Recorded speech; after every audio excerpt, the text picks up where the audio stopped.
internet! Xanos here. Happy New Year to you all. I hope you all had a good New Year's Eve and didn't get too drunk, like most people did. But anyway, that out of the way, it's a brand new year, and obviously Christmas wasn't long ago. And if, like me, some of you might have got a new amazing controller for Christmas. I love this thing. This is the Power 8 Gamecube controller.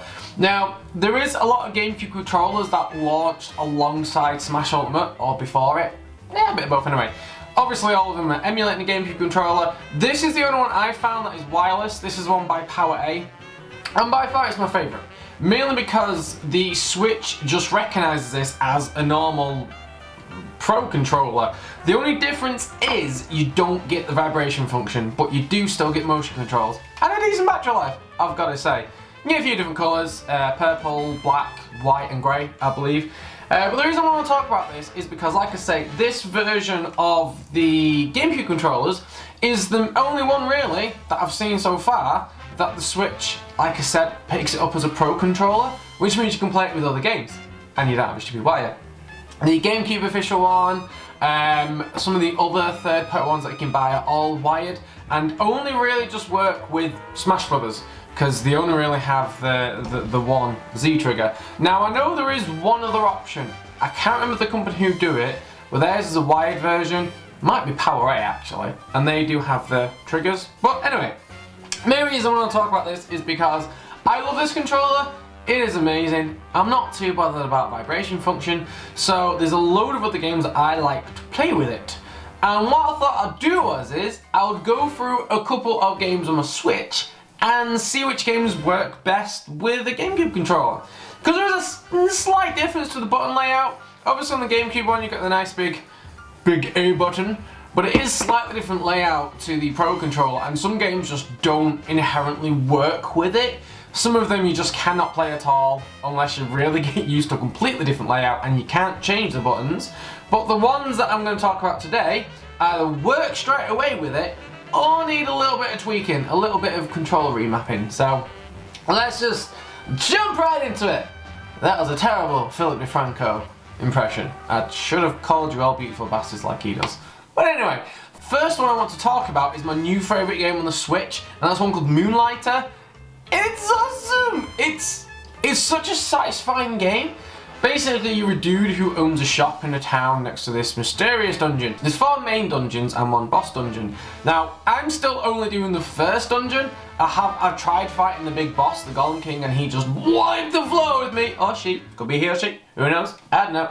But this monster absolutely destroyed me. It annihilated me. I was dead. So I just keep rinsing and repeating the dungeons. There's 3 levels before the boss in each dungeon, and I presume once you defeat the boss, it unlocks the next dungeon. I guess. I've not got that far. But as you're going through the dungeon, you collect loot, and you obviously put this loot in your bag. You basically defeat monsters, collect loot, the dungeon's randomly generated, and then you go to your shop, and then you can open your shop during the day, and you then sell these items to the travellers to your town. Well, that's like a whole new fun minigame. Each item, before you sell it, it doesn't tell you how much it's actually worth, and then you've got to try and guess how much this item's worth based on the customer's reactions.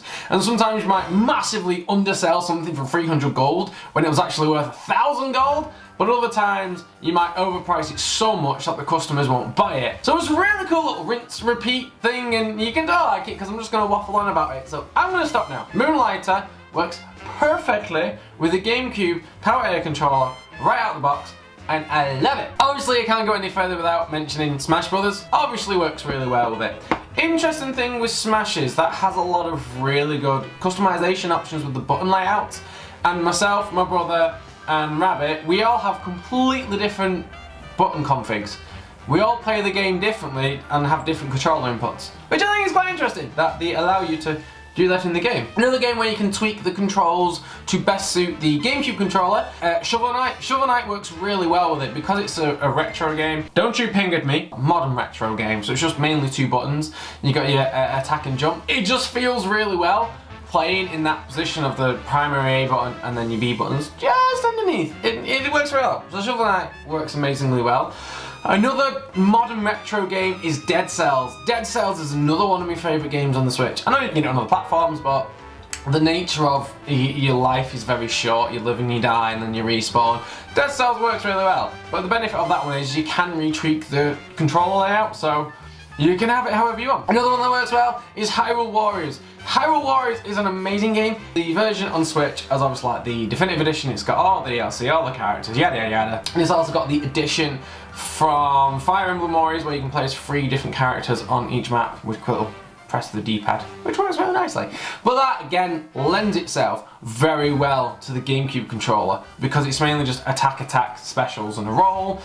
That just works well. You got slight remap, button remap options, get the setup you like. For me, obviously primary attack is A and the special attack is B. It just works well. It just feels good button mashing. It feels like that the controller was designed for that game, and that's why they put in there the remap ability. It works good, man. Okay, these last 5 games just work straight out the box. The first one is Diablo III. That plays really nicely with this controller. There's no real benefit to using the Gamecube controller over the Switch Pro controller, but I just want to use it because I can, because it's my favourite controllers. Another one that works well is Octopath Traveler. It doesn't really matter what you use it with because both the Switch Pro controller and the Gamecube controller work fine. I just like the Gamecube controller and the fact that obviously you're pressing A a lot to select your attacks. I just like it. And one thing I like doing when everything's loading is I always do this. I don't know why, but doing that is so satisfying when things are loading, so I like to do that, but it works really well with Octopath Traveler. Fast RMX was one of the first games out on the Switch, one of the eShop games. It's a really fast-paced racing game. It's basically F-Zero without it being F-Zero, but it works incredibly well. It looks so good, it plays so nice, and again, it's just nice to play with the Gamecube controller. The only downside is this PowerA one, like I said, doesn't have the vibration function, so unfortunately you do lose that feedback of when you hit things or when you go over the boost. But if you just want, you know, comfortable controllers to quickly play, Gamecube all the time. Next one, Splatoon 2. I just went into the weapon test mode because I didn't want to play online because I suck. But that does play well with the Gamecube controller, and again, unfortunately you don't get the vibrational feedback, but the actual game itself, it just feels nice. And the last one that works out of the box is Mario Kart. It just works really well. No issues, dead easy. Voila! It's almost like playing Double Dash again, and it makes me really want Double Dash again. I love the whole 2 players in a kart thing. I thought that worked really well, but hey, at least we get 2 items, I guess. And that's about it.